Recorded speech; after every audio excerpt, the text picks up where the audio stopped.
Three men attacked a CEO in a restaurant. A black single dad's hidden skill changed everything. 3 professional assassins. 1 billionaire CEO. Security, 0. Leonard should have become a blood-stained tableau beneath golden chandeliers and crisp white linens. But the moment violence closed its circle, a man in a waiter's uniform stepped out of the shadows as if the darkness itself belonged to him. 4 seconds later, 3 bodies lay still on the marble floor, and a single glass of red wine spun on the edge of a table like a ticking clock, declaring, "Time's up."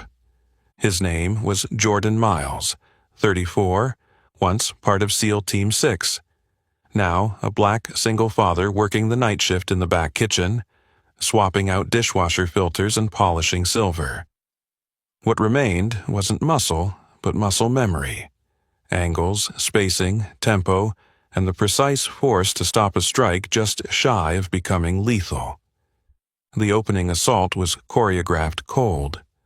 The first man, thick shoulders, spiderweb tattoo climbing his neck, wrenched Ben Carter from his chair, whiskey spilling like amber streaks across white cloth. The second drove a knee into his ribs, while the third cut off escape with the patience of someone who'd counted panic breaths before. Callie Evans, Ben's assistant, toppled with her chair, eyes already sweeping for exits as Japanese investors backed away in fear. Jordan moved before thought could form. Open hand, an edge strike into the nerve cluster, stealing breath without shattering bone. His elbow followed, shutting down the lights behind the eyes. The second swung wide. Jordan slipped into the pocket, clamped a pressure point, and watched the man collapse like a punctured airbag. The third reached for his shirt. Knife or gun, too late. Jordan's leg scythed the stance away, wrist locked, weapon stripped, head meeting stone with a dry crack. 4 seconds. A soldier's lifetime compressed into 4 breaths. Then silence. Only the ringing of a wine glass that refused to stop spinning, and Callie's sharp intake of air slicing the stillness. Sirens slashed through Manhattan. Jordan stood in the eye of the storm, palms open, chest steady, voice low, clipped. I intervened. I don't know them. I'm not hurt. It was battlefield discipline and survival instinct for a black man under badges and cameras. Step into the light. Keep every gesture transparent, so truth couldn't be twisted by haste or bias. He yielded to medics, turned his back on lenses, asked to give his statement in private. Ben pressed a napkin to his split lip, staring at Jordan like a variable his business models had never accounted for. A man in a waiter's uniform moving like an elite operator, saving lives only to retreat back into invisibility. Callie studied with a strategist's eye. Jordan stood half a step off center to guard the exit. Fingers never truly loose, though his voice stayed calm. Hours later, a hidden angle video leaked.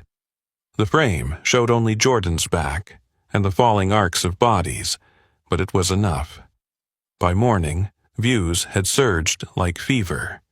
The internet named him the man in white apron.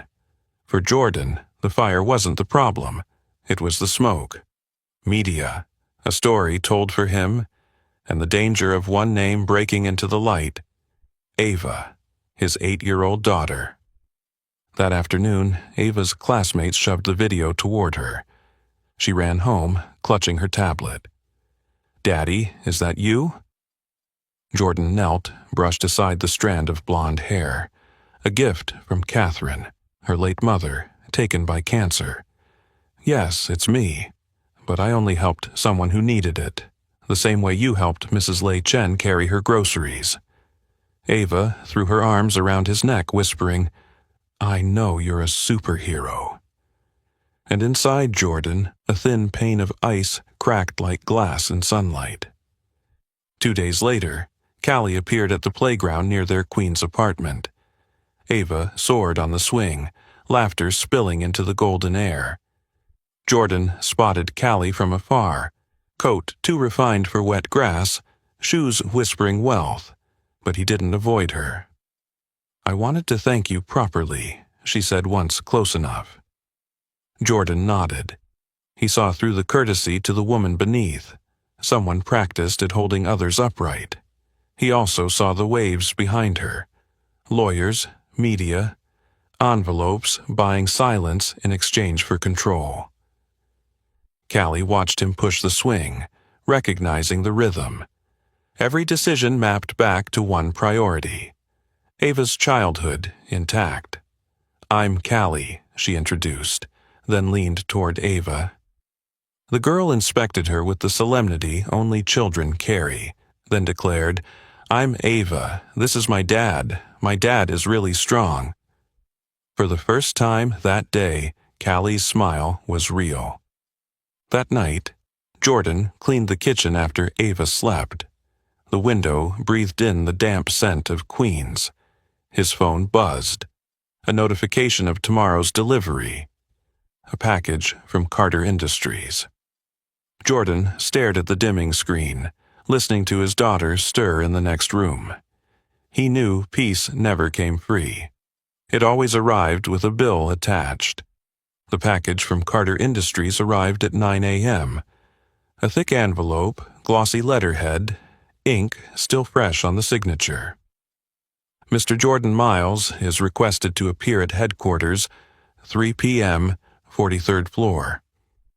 Translated into plain language, a polite summons. Jordan put on his only suit. In the mirrored glass elevator, he caught his reflection. Not the man in the white apron, not the former SEAL, just a father measuring the risk in every nod and every refusal. The 43rd floor opened like a museum of power. Ben Carter paced behind a desk the size of a ship's deck. Callie stood slightly behind, notebook open. "What do you want?" Ben asked in his native tongue. 6-figure offers, an advisory position, a legal team, a media track to steer the narrative toward profit. Jordan heard enough to know the goal. Buy his silence, box him into corporate social responsibility, close the file and shelve it. He shook his head. "I just want to be left alone. I want to come home safe to my daughter every night." Ben froze for half a beat. He was a man used to nods for profit, not refusals for peace. Everyone wants something. Jordan's reply was clipped. "Ava wants her dad present." Callie saw them like opposite poles of a magnet. One pulled everything with financial gravity, the other clung only to the essentials that sheltered a small home. She didn't interrupt, but she understood Jordan wouldn't sell his story. He didn't want to be a symbol. A symbol meant spotlight. And for a black man, spotlight often carried more risk than reward. The meeting ended polite but cold. That afternoon, Jordan picked up Ava from school, then stopped at the store for her science project. In the Halloween aisle, Callie appeared, heels among seas of orange plastic. She lifted a princess dress, raised a brow. "Ava likes this?" Ava frowned. "I'm a ninja. Princesses can't do backflips." Jordan laughed, the sound lifting the weight from his chest. Along the aisle, they talked. Callie spoke of her mother working 3 jobs, and the lesson that stability outweighed romance. Jordan shared little. Catherine loved bad TV shows, had the best laugh, and faced cancer with courage. At self-checkout, Callie asked, "Are you afraid?" Jordan looked at Ava, tapping the screen. "More afraid of the spotlight than the bad guys. Bad guys have shifts. The spotlight doesn't clock out." Leaks from the investigation spread. The Leonard attack wasn't random. The 3 men were tied to a company that had been taken over. Its founding family collapsed. The father had thrown himself from a balcony. A speck of dust in the public's eye. Small, but it burned. Jordan saw the pattern. Planned violence rarely ends in one act. When money and revenge tangle, the next round is usually crueler. 3 days later, on an ordinary afternoon, a sniper's bullet shattered Carter's office glass. Ben survived only because he was washing his hands. On the rooftop door, scratched words read, "This isn't over." For the first time, Ben skipped all intermediaries and dialed Jordan directly. On the other end was the sound of a man staring at his own reflection and not seeing power. "I need you." Jordan watched the second hand sweep past 12. "If I do this, it's under my rules," he said, "and when it's done, it ends. No loose ends." A beat of silence. "Deal," Ben answered, the word light because he had just set down his pride. The next day, Jordan passed the turnstiles with a guest badge. Official title, Process Consultant. Real title, Breaker of Dangerous Habits. He walked the halls, tested fire doors, measured the distance from Ben's desk to the exit to the stairs to the garage. He demanded a schedule without patterns, proposed replacing improvisation with controlled randomness. A few executives frowned. Callie nodded, hand moving quickly over her notes. By evening, Jordan handed in his first report. "There are 17 obvious gaps," he read like a grocery list. "Routine routes, blind camera spots, guest passes that never expire, roof doors unlocked, no exaggeration, just facts. And there's one gap that can't be written on the page," he added when only 3 people remained. "When attackers can't break the main target, they'll hit who he cares about most." Callie didn't ask who, neither did Ben. Both already knew. Jordan closed the file with finality. From tomorrow. No fixed hours, no fixed car, no fixed routes. No schedule sent more than 24 hours ahead. And tomorrow night we run a real scenario. That night, Jordan tucked Ava into bed, reading a chapter on Cretaceous dinosaurs. "Daddy, are you going to fight again?" she asked, eyes heavy. He didn't promise what he couldn't control. He promised only what he could keep. "Tomorrow morning, I'll still take you to school." As the nightlight cast blue whales across her wall, Jordan stepped onto the balcony, gazing at a city glowing like fallen stars, and silently counted the doors that had to be closed before dawn. The morning after the call, "I need you." Jordan Miles began by breaking habits. He redrew every path of Ben Carter the way an engineer would reinforce a trembling bridge. Swap cars, swap drivers, change departure times, even switch mid-route, sending a decoy vehicle straight on while the real one peeled off into a different garage. Reducing predictability was the same as choking the oxygen out of a fire. Ben grumbled. Power hated detours, but Callie Evans nodded, scribbling every variable, meeting schedules, visitor lists, side entrances, temporary badges. By the third afternoon, 2 men were caught in the parking deck trying to rig a device under Carter's black sedan. They stayed silent as stone, but their tools spoke. Professional kit, fingerprints of formal training. Jordan read the scene like a graph. Each failure meant higher stakes, more money, more recklessness. The next attempt would be both smarter and crueler. He pulled Ben onto the balcony for air. His voice dropped to a radio whisper, "They won't stop. Every miss gets them closer, and when they can't hit you directly, they'll strike what you care about most, because that's the only target you can't replace." Ben said nothing. A vein pulsed in his neck, silent admission. Through the glass wall, Callie watched, already knowing whose name Jordan hadn't spoken aloud. The plan had to turn proactive, lure the wolf into the woods. Jordan staged a secret board meeting at Carter's Westchester estate, then leaked it deliberately through the channel he and Callie had seeded. Security on paper was dialed down just enough for the scent of blood to spread to the right ears. The reality was different. Jordan reshaped the grounds, cutting some lights, locking certain exits, leaving a few doors temptingly open, funneling intruders into choke points. The floor plan became a battlefield map. Ava Miles was priority number 1. Jordan sent her to New Jersey with Mrs. Lei Chen's sister. He didn't lie.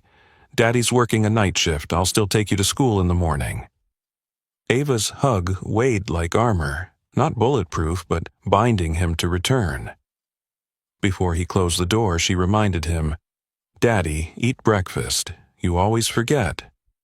Jordan smiled, slipped a granola bar into his pocket like a talisman. Callie insisted on staying at the estate. "If something happens to Ben, I have to be here," she said, her quiet tone ending the argument. Jordan handed her a secure phone and a single code word for the panic room. "Don't open for anyone, not even someone claiming to be me. Only after the code." When their hands brushed during the handoff, a charge ran through her. Jordan only nodded. Trust counted. Then he faded back into the dark.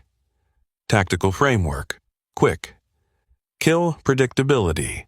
Swap cars, times, routes, add decoys, change drivers last minute, break surveillance chains.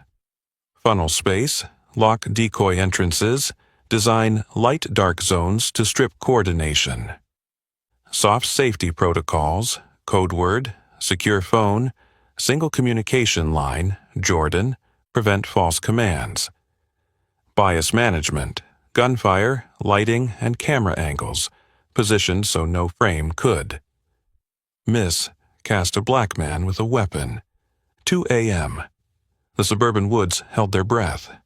7 silhouettes cut through the pines. Hand signals, staggered formation, rhythm of stop and go, military language.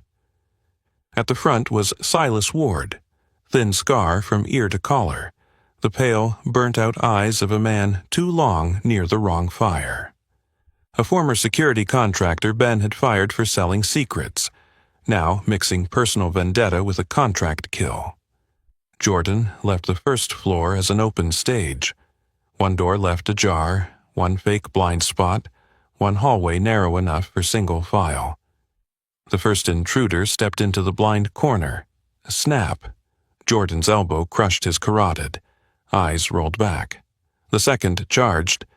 Door swung. Wood shattered nose. Blood sprayed like fireworks. The first gunfire cracked from their side. Sparks licking plaster. Stone chips raining down. Jordan slid across a cabinet. Rode the stairwell's gravity to dump a third man, ending him in a joint lock, soft as sleep. Silas paused half a beat, listening. He recognized the truth. His enemy wasn't killing. He was neutralizing. A philosophy deadly in the hands of someone who knew exactly how. "Switch to Plan B," Silas barked. 2 men veered toward the kitchen, already staged. The fridge became a shield, the island a pivot point. Crossfire turned against them, bodies dropping like toppled pieces. The inevitable duel arrived. Jordan met Silas beneath the chandelier, light fracturing into shards across marble. They circled, strike to elbow, knee for knee, grip for pull. Jordan's flank burned.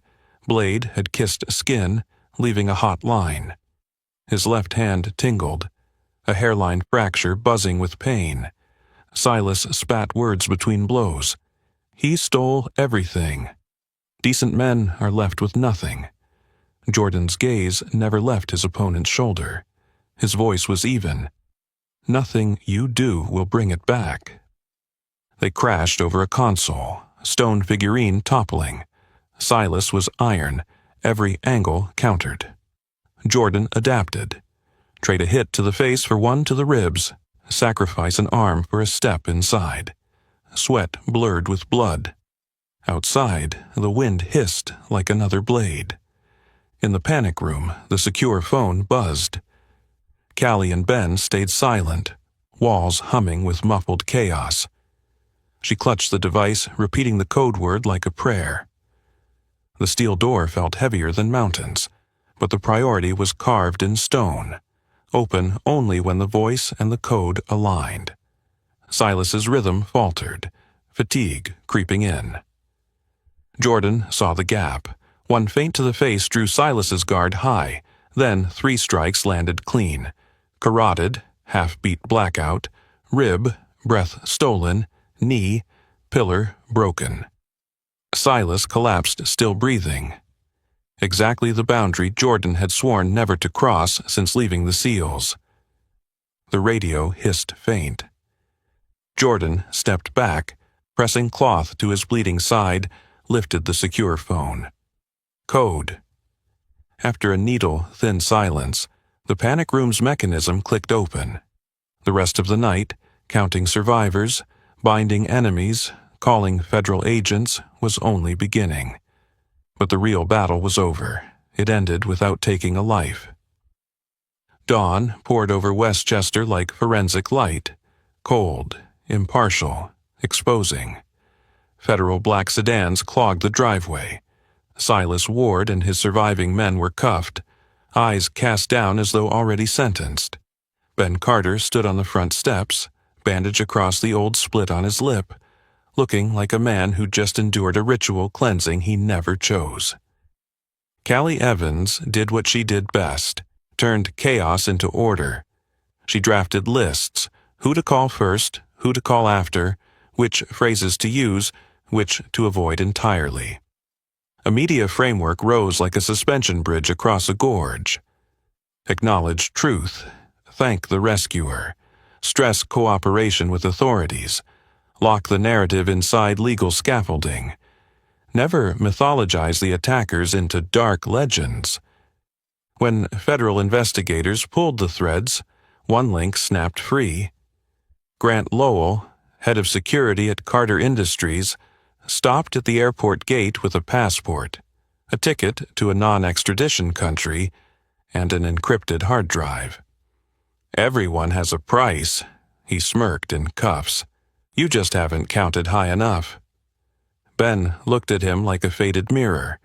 Years of tallying numbers, too few people, until the cost ran beyond reach. Jordan ran his final checks, counting breaths, making sure every pulse still beat. His combat code was as steady as a parachute cord. If a life could be spared, it would. Local police arrived first, some casting looks half respect, half suspicion, the reflex of bias. Jordan stood in the open light, palms spread, voice calm. Another act of image management so truth could be seen intact. Callie stepped beside him like a silent declaration. The story would be told right. 3 days later, the press conference. Blue backdrop, white logo, microphones like a bamboo thicket. Ben opened with 2 words rare in a CEO's lexicon. Thank you. He spoke of Jordan Miles's professionalism, restraint, and cooperation, emphasizing that non-lethality was an ethical choice, not a lack of options. Jordan stood 1 step back, borrowed suit, facing the spotlights like a man staring into the sun. Ava's name was never spoken. Her image never shown. Callie cut off every prying question that angled toward private life. When a reporter pressed about military past, Jordan gave only enough. I served. Now I'm a father. I did what decent people do when danger comes. The answer sealed the topic like the lid on a music box. Just enough melody, no chance for the room to play with the rhythm. After the conference, the diamond offer came again. More polished, more generous. Head of security, high 6 figures. Ava's college guaranteed. Health insurance, car, a whole team. Ben was blunt. I want you close. I sleep better knowing you're in the building. Jordan looked out the glass at a city of 100,000 lit squares. In one square he saw himself and Ava. Laughter, the smell of burnt garlic. I don't belong in glass towers, he said, steady without hardness. I want to teach people how not to fight. I want to be home in time for homework. Ben had learned in the Westchester night that power couldn't buy everything. He nodded. No push this time. From then on, Ben began showing up. School plays, science fairs, birthdays with overbaked cakes. Ava called him Uncle Ben, a title absent from any business card but richer than all others. Callie left traces in small spaces. The kitchen table, the couch, a library corner. She didn't take up room, she filled what was missing. Jordan watched her gentleness click into his life like a puzzle piece waiting for the right hand. Inside Carter Industries, Ben launched reforms. Not just new guards, but new culture. Flexible schedules, randomized routes, crisis drills. More crucial, new speech protocols and unconscious bias training. So when a non-white employee intervened in danger, they wouldn't be framed as a threat simply because the camera angle made them look scary. Jordan's fingerprints pressed into policy, though he held no office. One night, after math homework with Ava, Callie stayed to do dishes. Jordan wiped the table, listening to water and laughter weaving into music he'd searched for too long. He leaned on the counter, speaking without turning. Catherine would have liked you. Callie set the last plate in the rack, turned, eyes glistening. I'm not here to replace anyone. I just want to be here. Jordan nodded. Some answers don't need a hand to hold, but they hold the whole room. Ethics and image analysis. Westchester didn't just close an operation. It drew Jordan's boundaries. Don't kill if restraint is possible. Don't sell the story if the price is your daughter's privacy. Don't take a job if it steals dinner hours. For a black father, every choice also meant managing the gaze of the world, choosing light, calm words, movements that didn't trigger prejudice, so truth had a chance to be seen. At the end, Ben sent a short message. Thanks for everything. If one day you change your mind. Jordan replied with a photo, a plate of pasta on the kitchen table, Ava's math homework beside it, and a line, I'm right where I belong. Below it, Callie added a heart emoji. The three of them weren't the rapid response team of any corporation. They were the slow response team of a home, answering with dinners, homework, laughter. And that was why Jordan had fought back in those first 4 seconds at Learnard, so that ordinary nights like this could last forever. The first Sunday morning after Westchester, the smell of pancake batter mixed with laughter bouncing off kitchen walls. Ava Miles cracked an egg too hard, yolk spilling like sunlight.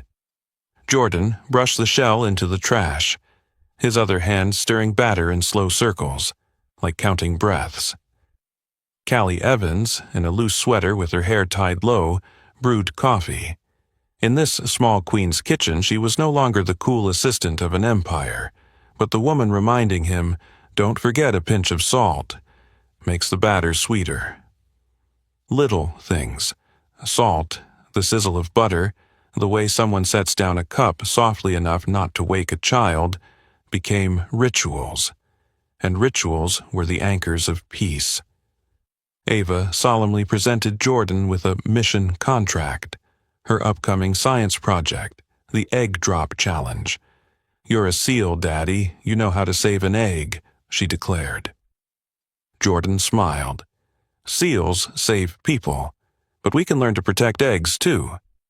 Callie leaned in. We build a shock-absorbing frame. The math is about reducing acceleration before impact. Her voice slipped into meeting mode, but her eyes sparkled like a child about to play.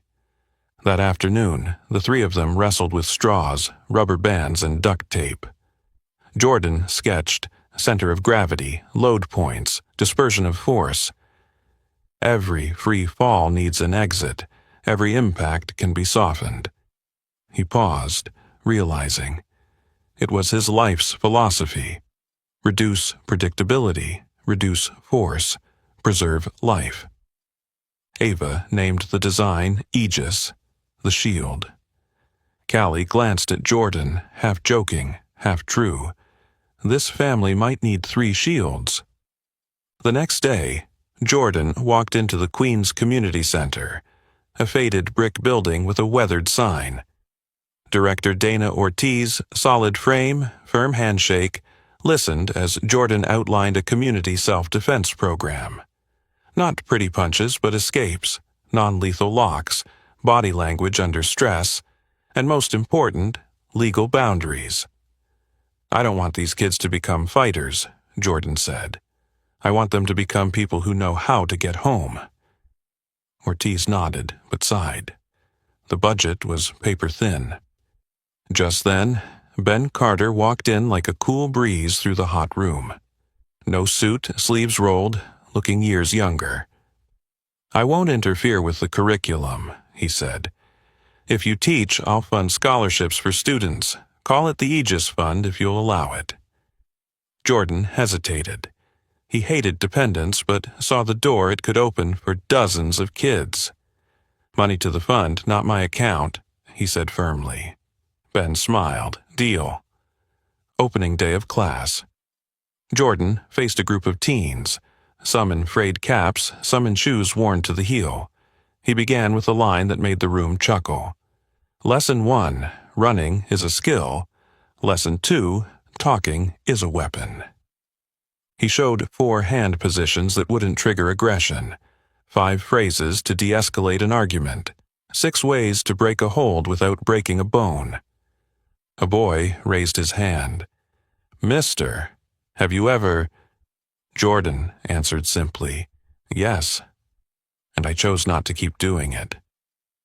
In their eyes, strength had just been redefined, not as the hardest punch, but as the cleanest way out. That evening, Callie and Ava tested Aegis in the courtyard. Mrs. La Chen served as judge, phone camera ready. The egg dropped from the 2nd floor, the contraption twirling like a jellyfish, landing intact. Ava screamed with joy, leaping into Jordan's arms. "Daddy!" Her laughter splattered the walls like paint. Callie's high five landed warm against his palm. Small collisions like that, Jordan thought, were the current that kept a home lit. On another night, Ben invited them to his penthouse, a thank you without ceremony. Glass doors open to Manhattan spread like a jeweled map. Ava pressed her face to the window. Ben showed them his piano. He admitted he played poorly, and an old photo of his late brother. "You know," he said quietly, "nights up here are very loud." Jordan understood. Sometimes silence at this height had its own kind of noise. Over dinner, Ben asked about the self-defense class. Jordan told the story of Aegis and the kids. Ben grew still. "I spent too much building the 43rd floor," he said. "Too little on the handrails at the ground floor."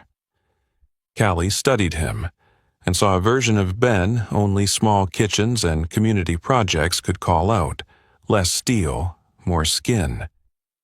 Before they left, Ben handed Jordan a small box, not jewelry, but a panic button linked directly to a new federal security team, not to a CEO's office. "For Ava," he said. Jordan accepted, partly because it was useful, partly because he'd learned to receive help without feeling owned. Science day at school. The gym fluttered with streamers. Kids unveiled contraptions like a street market. Parachutes, cotton pads, straw nests. Iva's Aegis wasn't the tallest, but it was balanced. When the teacher counted down, her design fell, bounced, and the egg survived whole. Ava hugged Callie first, then Jordan. Ben's camera clicked relentlessly, each photo another tile for the wall of Jordan's apartment. That night, as Jordan washed dishes, Callie dried bowls. "You realize," she said, "we just taught Ava about security without saying the word security. Designed to absorb, leave room to breathe, manage the force."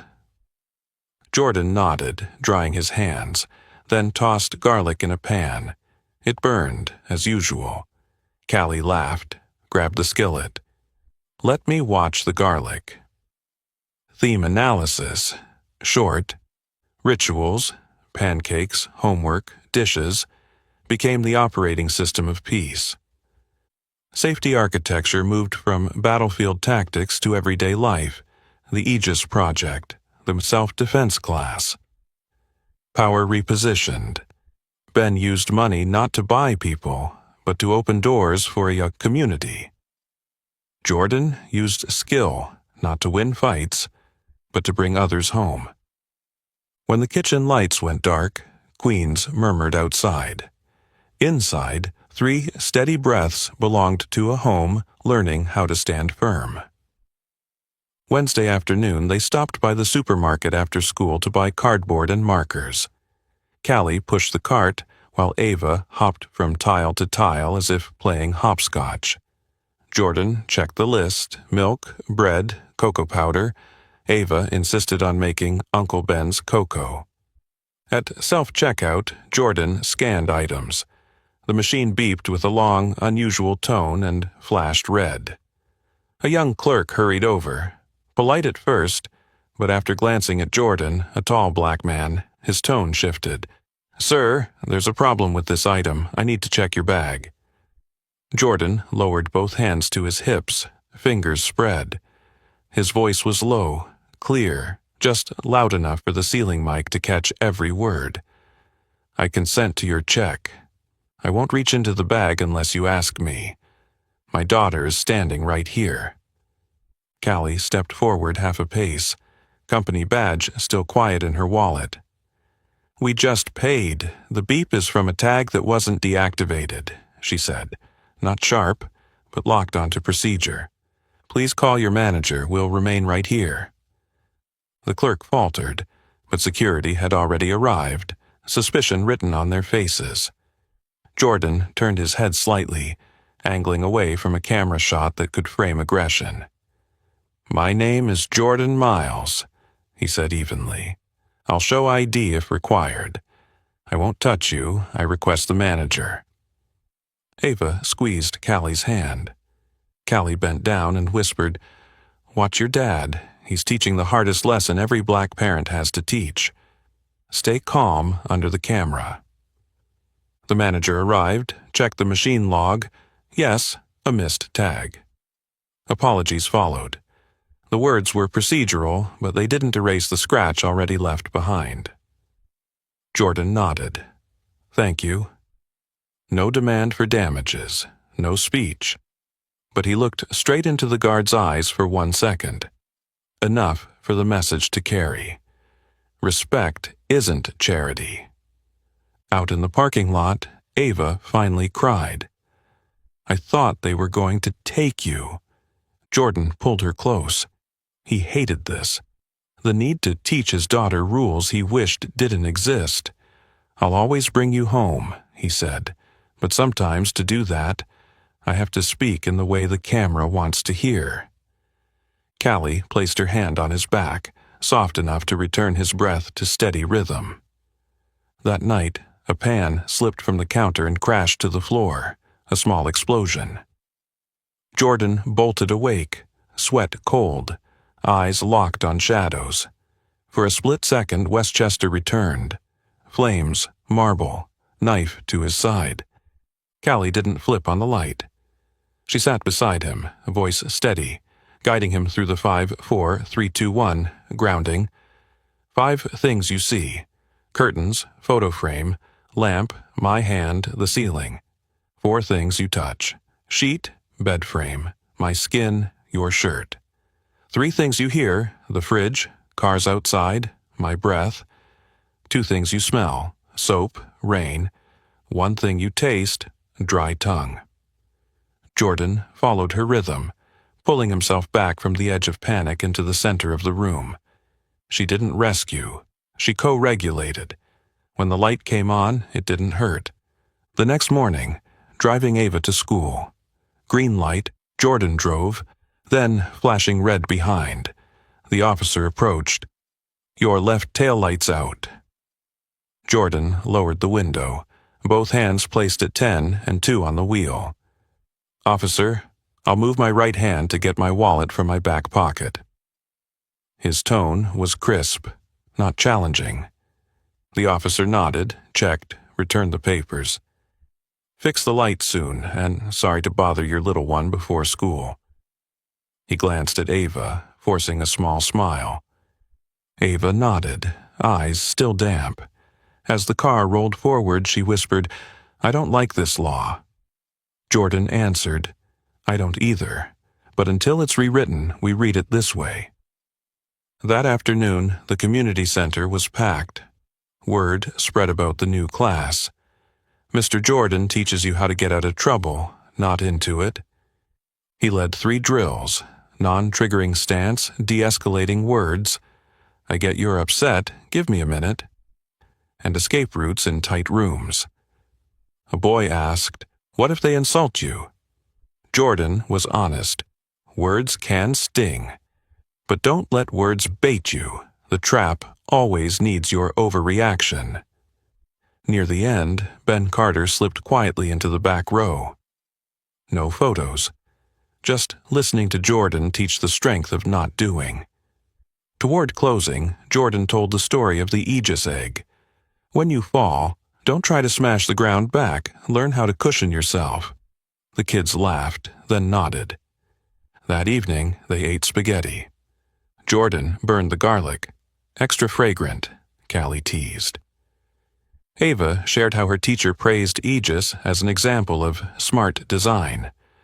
Jordan looked at his 2 girls, one by blood, one by choice, and felt the anger from the supermarket dissolve into sauce and clinking spoons. At the sink, Callie dried dishes beside him. "You taught 2 classes today," she said.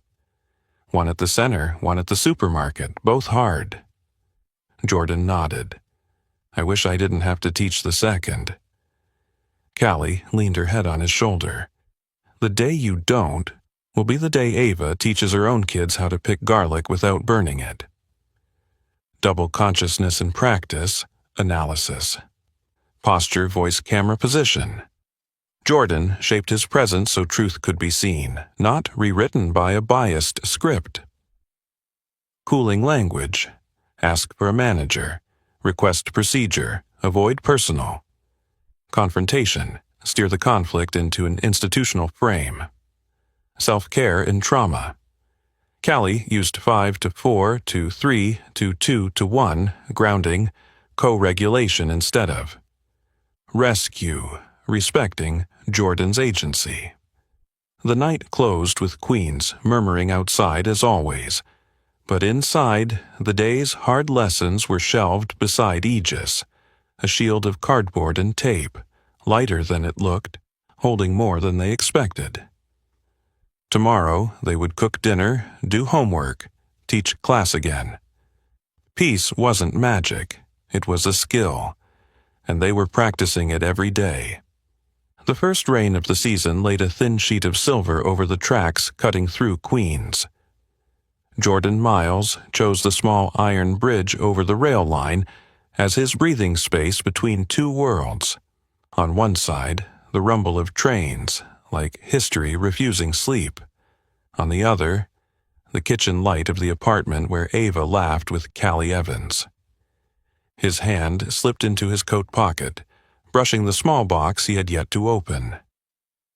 Tonight there were no fireworks, no audience, only a promise, and that promise, more than anything, was the discipline he meant to bind himself to. A week earlier, a gust of headwind had blown through their little home. A stray post on social media, powerful assistant dating the man in the white apron? Half truth, half fiction, spreading like fire on dry paper. Callie stayed silent, but Jordan saw her shoulders tighten each time her phone buzzed. In the company halls, whispers chilled the air. "She's walking through the wrong door, or too fast." She smiled professionally, deleting cruel comments before Ava could read them. What she couldn't delete was memory. Marcus Hale, the banker fiancé who once promised, I'll choose you before any deal. Then didn't.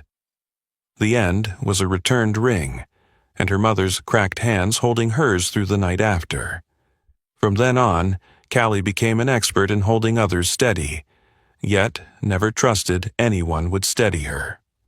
On the evening the post exploded, Jordan washed dishes. He didn't bring it up, he just stood beside her longer as she dried cups. And when Ava was asleep, he told a story he rarely spoke. Catherine, in her last night at the hospital, holding his hand and saying, "I don't want you to stay in the trenches forever, Jordan. If light finds you, don't block it out." Callie didn't cry, but when he finished, she pressed her hand gently to his chest, right where his armor used to lie, and said, "If you want, I could stand here instead." That was when Jordan decided. On the bridge, a train thundered beneath, wind flaring his coat like wings. Callie arrived, hair tied low, carrying a cup of cocoa. Uncle Ben's recipe. "I thought you called me out to plan class schedules." Jordan smiled, taking her hand. "I called you out to plan a different schedule." He opened the box, a slim ring, not dazzling, but right. "I can't promise I'll never be afraid. I promise, when I am, I'll say it. I can't promise I'll never falter. I promise, when I do, I'll return. You've helped me turn tactics into life. Callie, will you marry me?" Callie didn't answer at once. She looked down through the chain-link fence at wheels spinning like time. "I've stood here before, between promises and disappointment. I'm afraid of loving someone too good at keeping promises to everyone but himself. But if you promise to speak when you're weary, and if I promise not to run when I hear hard truths, then maybe." She lifted her head. Yes. Jordan didn't kneel. He embraced her. Another train roared past, its wind syncing with their heartbeat. Ava discovered the news in the most delicate way, by smell. "It smells like cookies," she said, rushing into the kitchen. Callie, always composed, blushed like a new student. "Because we have good news." Ava blinked 3 times, then leapt. "I have a mom now." Jordan knelt eye level with her. "If you agree, we'll try, being a real family of 3. Ava nodded furiously, then grew serious. "But won't Mommy Catherine be sad?" Jordan hugged her close. "Mommy Catherine will be happy, because the light she wanted me not to hide, it's here now." The wedding took place in the botanical garden, where Ava once asked Callie about dinosaurs and seasonal blooms. Ben Carter walked the bride down the aisle, joking he was only allergic to humidity and vows that made everyone's heart ache with joy. Mrs. Lei Chen wept salty tears in the front row, sometimes pinching Jordan to slow down for the photographers. Silas Ward wasn't there. He sat awaiting trial. The shadow of Westchester receded like a finished reel shelved away. Jordan read his vows. "I didn't find you after the battle, but in the middle of one. You taught me victory isn't about taking someone down, it's about keeping a home standing. I promise to walk slow when you're tired, to step ahead when you're afraid, to walk beside you when you want silence." Callie's vows. "I spent my life being useful. Today, I choose to be loved. I promise to open the door when you knock at 3 a.m. with nightmares, and to close it when the world knocks during Ava's homework hour." Ava held triple titles: Flower Girl, Ring Bearer, and unofficial MC. When Jordan and Callie kissed, she dashed into their orbit, shouting into the mic, "I finally have a mom." The garden erupted in laughter, waves of joy rolling across the flower beds. The reception was small in Ben's backyard. His surprise wedding package, covering all expenses plus a new fund for the Aegis program at the community center. "I'm not buying anyone's happiness," Ben said. "I'm just repaying a fraction of the light you showed me." Jordan raised a glass of lemonade, the rare time he chose to speak first. "Thank you, Uncle Ben. Sunday dinners will always have a seat for you." That night, they sat on the window ledge, watching Queens pretend to be Manhattan, tiny yellow lights landing like stars. Callie rested her head on Jordan's shoulder. "I don't know if the future holds another Westchester night," she said softly. "But if it does, I want to know that after it, we'll still be washing dishes, doing homework, mixing pancake batter."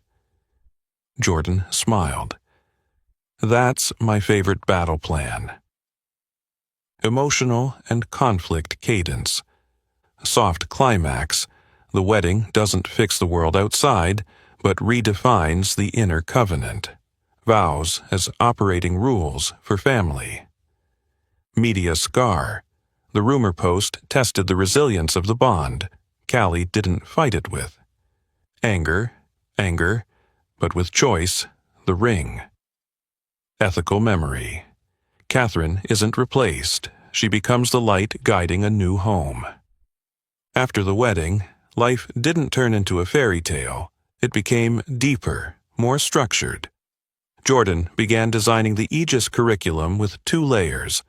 The skills layer, stance, de-escalation posture, escape routes, non-lethal locks, and the ideological layer, ethics of force, legal boundaries, double consciousness under the camera. He wrote scenario scripts: supermarket, train station, schoolyard. Each script carried de-escalation keywords: "Give me 60 seconds," "I hear you," exit paths, doors, steps, railings, and stopping points, when to call 911. Callie shifted from Ben Carter's full-time assistant to an independent strategy consultant. She still supported Ben during crises that required words, but Ava's homework hour was now an untouchable blind spot. At home, Callie stocked a cabinet, emergency chocolate in the bottom drawer, 3 a.m. kit in the top, tea patches playlist. Ben teased, "You've turned your apartment into an emotional ops center." Callie winked. When systems run smooth, crises burn less fuel. Dana Ortiz called Jordan into her office. "The city wants to see Aegis, maybe scale it up." Jordan agreed, on one condition: not to turn his class into a neighborhood militia. Aegis teaches conflict reduction, not conflict hunting. The demo was set in a public school gym. Ben sat quietly in the stands. Callie worked through her checklist: rolls of gauze, water, emergency contact list, cameras mounted high to ensure fair framing. Exercise 1, reaction circle. One student played aggressor, another the target. Jordan placed them 3 steps apart, shoulders lowered, palms open. They practiced opening lines. "I'll listen after I take a sip of water. Let me stand at an angle so it's not head-on." Small moves, but the body language shifted. On camera, it looked like dialogue, not confrontation. Officer Laura Green, observing for the police department, nodded as Jordan explained teaching kids to announce every hand movement when reaching for ID if an officer asked. A hard lesson, but one that buys seconds against fatal misunderstanding. Exercise 2, the narrow box. Jordan built a hallway of 2 boards, teaching how to move like water. Shoulders angled, weight shifting, never colliding head-on. "This skill saved me at Westchester," he said. The gym went silent. The night ceased to be legend. It became a learnable procedure. Mid-session, a middle-aged father stood up. "Why should we teach our kids to bow? Why don't they learn respect for us?" Jordan held his ground without pushing back. "We don't teach them to bow. We teach them to pass through. Sometimes fighting is right, sometimes passing through is victory. Aegis doesn't turn your kid into a stone. It makes them water." The man sat down. Ben looked at Jordan with the kind of pride he rarely wore in the corporate tower. That night, the family gathered around the table. A weekly map hung on the wall. Jordan's classes, Callie's consults, Ava's new piano lessons, gently encouraged by Uncle Ben. "I don't like scales," Ava groaned. "Scales feel like push-ups." Jordan laughed. "Push-ups build leverage, scales build fingers. Both are rituals." Callie added, "Rituals are the fuel of peace." Late one night, Jordan prepared for a talk at a community forum. Security as culture. He outlined 5 points. Reduce predictability to reduce risk. 2. Funnel safe spaces, schools, parking lots, public buildings. 3. De-escalation language and media framing, cameras set at fair angles. 4. Unconscious bias training, so non-white interveners aren't boxed in by perception. 5. Ethics of force. If you can lock, don't break. If they can breathe, don't choke. If you can, pass through, don't clash. It wasn't eloquent, it was like a manual, and people took notes seriously. While Jordan worked the forum, Callie fought her own battle. An urgent midnight call from Carter Industries over a leak. She refused to fly in. "Tomorrow, 9 a.m., she said. The caller bristled. Ben texted privately, "Hold the line. We'll handle it in the morning." By 8 a.m., Ben was already at the office, dousing flames with process, transparency, audits, no scapegoats. At 10, he texted Callie a photo of Ava practicing scales. "Told you, home rhythm is the blind spot. Keep it that way." That weekend, Aegis held an outdoor drill. A small group in the park, learning to read the landscape like sheet music. Benches as rests, paths as melody, exits as refrains. Jordan showed them how to split into lead, rear, and counter roles when walking at night. Ava was the counter, tasked with counting heads every 5 minutes. She took it so seriously she forgot her snack. Callie snapped photos, saving the album as everyday light. That night, Jordan stood at the sink, water running like rain. "Do you ever think we're turning instinct into institution?" Callie asked. "Yes," Jordan replied, "because instinct saves one night, institution saves years." Callie leaned into him. "Sounds like something that stands even if we face another Westchester." Jordan nodded, shutting the tap. "If it comes, we'll still wash dishes. That's the institution of this home." From tactics to culture, analysis.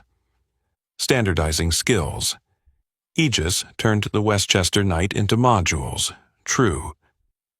Immortality lies in passing on the skill. Family work boundaries. Callie set schedules as operating code. Ben respected. Them. Organizational culture shifts by example. Security as culture. Cameras, protocols, language, bias training. 4 pillars to ensure. Truth is seen, and good people aren't harmed by prejudice again. When the dining room light switched off, 3 breaths inside the apartment merged into one rhythm. Outside, the city stayed loud, but inside, the song already had structure, opening with pancakes, rising with Aegis, softening with dishwashing, resolving with bedtime stories. Tomorrow, the song would repeat, with new variations, and that repetition itself was peace. Monday, Federal Courthouse. The line at the turnstiles stretched long, fluorescent lights washing everyone pale. Silas Ward entered the courtroom in cuffs, his gaze flat as a windless lake. Jordan Miles wasn't there. He was at the community center, setting up models for the Aegis showcase. A skills day on escape, de-escalation, survival for the kids. Callie Evans sat mid-row in court, representing him, holding a folded statement Jordan had handwritten the night before. Ink still smudged where Ava had hugged him across the page. The prosecutor recited charges dryly. Attempted murder, conspiracy, illegal weapons, unlawful entry, compounded aggravations. The defense spun a story of human motive, a family ruined after an M&A, a man cast out of his job, resentment hardened into action. The judge cut in, motive is not justification. Before sentencing, the court allowed a victim impact statement. Callie rose, paper in hand. Her voice steady. "My name is Callie Evans. I'm reading the words of Jordan Miles." She inhaled, then read, "I do not ask this court to take a life for mine. I promised my daughter that after leaving the service I would never take another life. I kept that promise even when it was hardest. I ask this court to make justice mean prevention of repetition, and to place responsibility where it belongs, on those who committed crimes, and on the systems that allowed anger to turn into planning. If there is restitution, I request it be directed into the Aegis Fund to teach children how to move through conflict without violence. I do not want a hero spotlight. That light blinds and erases the path home. I only want to walk my daughter to school each morning. Finally, I ask the court to protect witnesses and pursue everyone in the chain of conspiracy, whether they sat in server rooms or boardrooms." The courtroom fell silent. The defense lawyer looked up, then down. Ben Carter, in the back row, clenched his hands on his knees.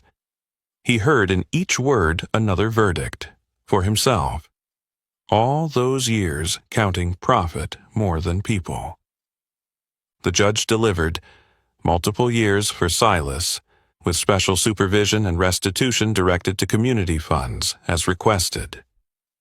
The sentence acknowledged the severity, but also that no lives had been lost, rare in an attempted murder case. 2 co-conspirators pled out. Testimony from Grant Lowell, former head of security, nailed the chain from parking garage to leaked intel. A corporate audit commissioner was indicted for obstruction. Several chairs at Carter's long table would sit empty for years. Outside court, reporters swarmed. Callie walked through the microphones as if crossing a minefield. "We respect the verdict. Mr. Carter will speak on internal reforms Thursday. Regarding Jordan, please do not ask about his private life. He is teaching a class right now." A reporter pressed, "Are you dating him?" Callie paused half a beat, turned. "Today is about justice. Love is private, and it isn't bad news. Polite, framed, closed." At that same moment, in a public school gym, Jordan blew the whistle for the narrow kitchen drill. 2 students slid past each other without collision, changing angles before changing words. Behind him hung the Aegis banner. Not about avoiding storms, about learning to row. Ava wore her name tag, Checker, dutifully counting heads every 5 minutes, solemn as the receptionist of peace itself. Ben arrived late, sitting in the back, no introductions, only clapping with the other parents when a boy diffused a mock fight with, "Just give me 60 seconds. Thursday afternoon, Carter boardroom. Fuller than any shareholder meeting in recent memory. Ben placed a new ethical M&A charter on the table. 1. Mandatory human impact assessments pre- and post-merger. 2. Transition funds for acquired employees, retraining, job placement, counseling. 3rd, security policy detached from executive interests, reporting directly to an independent. Board. 4. Protected whistleblower channels. 5. Mandatory unconscious bias training for all security and management. He spoke simply. We cannot demand a humane society if our balance sheets are inhumane. Pushback came. Costs, shareholders, habits. Ben raised his eyes. The cost of blood is always higher than the cost of policy. I say this as someone who almost lost his life, and almost lost those I care about. Callie sat beside him, silent. In her notebook, she drew a straight line from Jordan's name to each point in the charter, from the instinct of one man to the institution of a company. That evening, dinner in the Queen's apartment. Ava read her assignment aloud. Write a letter to someone who changed you. She wrote to Jordan, father, teacher, cook of slightly burnt garlic. Callie washed dishes. Jordan wiped the counter. His phone lit. An email from the lawyer. Silas had sent a letter. Jordan opened it, sat down. Not a plea, just a single line. I once thought retaliation was the only justice. Watching you spare my life, I realized I had already lost at the very definition. Jordan folded the letter, placed it beside Aegis, the taped cardboard shield. He neither forgave nor carried hate. He put it in the right place. Memory. Closing analysis. Jordan's victim statement shifted justice from retribution to prevention, from individuals to systems. Carter's reforms institutionalized what instincts once carried, reducing human error with structural guardrails. Narrative control. Callie framed justice to resist tabloid spectacle. Jordan chose the classroom over cameras, its own verdict on society's misplaced spotlight. 10 quiet years slipped by like the steady breathing of a home learning how to stand. Ava Miles, now 18, stood nearly as tall as Jordan, with Callie's smiling eyes and Catherine's golden hair. Her senior photo ceremony was held at the Botanical Garden, the same place where Jordan and Callie had spoken their vows. An old elm cast shadows across stone paths. Strings of colored flags fluttered like voices of choices waiting to open. Ben Carter arrived early, more silver in his hair, jacket making him look younger for the effort of never missing what's real. He carried a speech that Callie had trimmed short. Don't list 7 bullet points about M&A ethics at a graduation, Ben. Mrs. Lei Chen showed up with 3 trays of food, as if feeding a small unit. Dana Ortiz boasted that Aegis was now a district-wide program, still holding to its philosophy, not to confront, but to pass through. Jordan stood slightly back, hands in pockets, seeing the whole scene as if an old security map had transformed into a family portrait. In those 10 years, Jordan's nightmares had thinned. Callie's 3 a.m. playlist was still there, but often he didn't need it. Sometimes he played it only to listen. Aegis grew from dozens to thousands. The city invited Jordan to draft public school standards, de-escalation language, safe corridors, legal stopping points. His name appeared in policy documents with fewer words than in that viral video years ago, and that was the right measure of success. At the garden, Ava placed her hand on Callie's arm. I got into engineering, urban safety systems. Callie's tears came fast. Jordan only nodded, silently counting. Railings, high-angle cameras, exit signs. Things his daughter would design so others could get home safe. Ben nudged him. She's you from 10 years ago, except with blueprints instead of a radio. They gathered beneath the glass dome. Ben spoke short. Some things money can buy, some things only time, apology, and Sunday dinners can pay for. Jordan, Callie, thank you for giving me a place to set my coffee cup that isn't monetized. Ava helped the city build ways through. Applause wasn't loud, it was warm. A local reporter asked for a quick interview. Callie nodded for Ava to answer. She spoke of Aegis, the 3rd-grade egg drop, and how her father taught her that running was also a skill. She ended, I want to build things that let people pass by each other without colliding. Ben whispered, that deserves a wall more than any slogan I ever paid for. Afternoon turned gold. Jordan and Callie stepped back, watching Ava laugh with friends. Teenagers turned adults, first loves stumbling, teachers glowing with pride. "Do you remember Leonard?" Callie asked. "Yes," Jordan said, "but now it feels like an old, silent reel." "And Westchester?" "A lesson written into the curriculum." They were quiet. Above, a plane streaked the sky like pencil across paper. That evening, Uncle Ben raised a glass of lemonade at a small party in the Queen's apartment. "I want to toast the ordinary things we almost lost," he said, voice trembling. The sound of water in the sink, the smell of slightly burnt garlic, geometry homework at 9 p.m., a text saying, "I'm home" at 11. Those things are bulletproof. Ava laughed. "I agree with the part about burnt garlic, Uncle."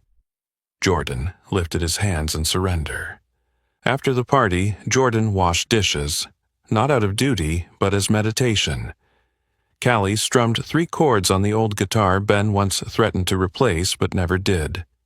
Ava opened a box, placed her junior Aegis badge next to her new university key. "I'll carry both," she said. "One to remember why I'm learning, one to remember where I began."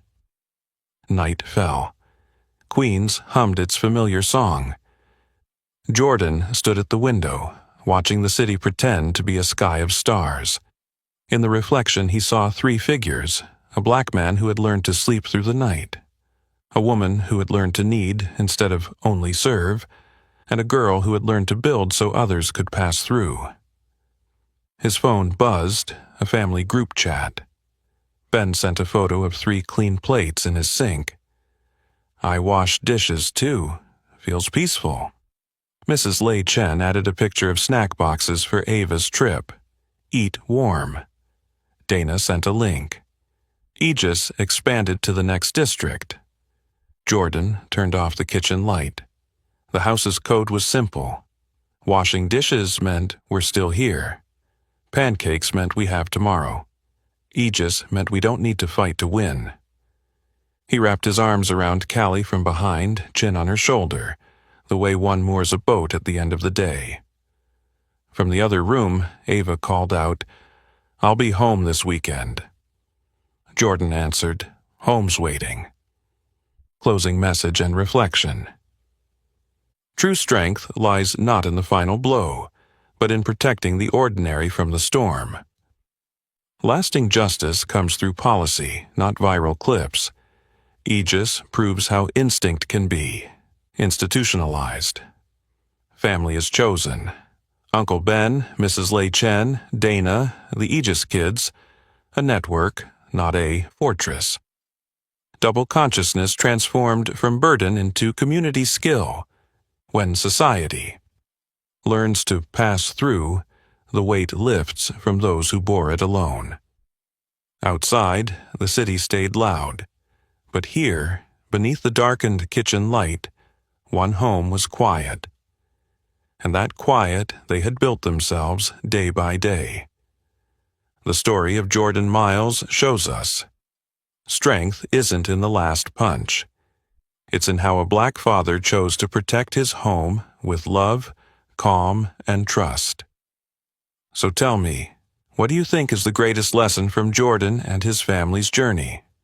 Leave your thoughts in the comments. I'd love to hear from you. And if this story inspired you, don't forget to hit like, share it to spread the message, and subscribe for more heartfelt stories to come.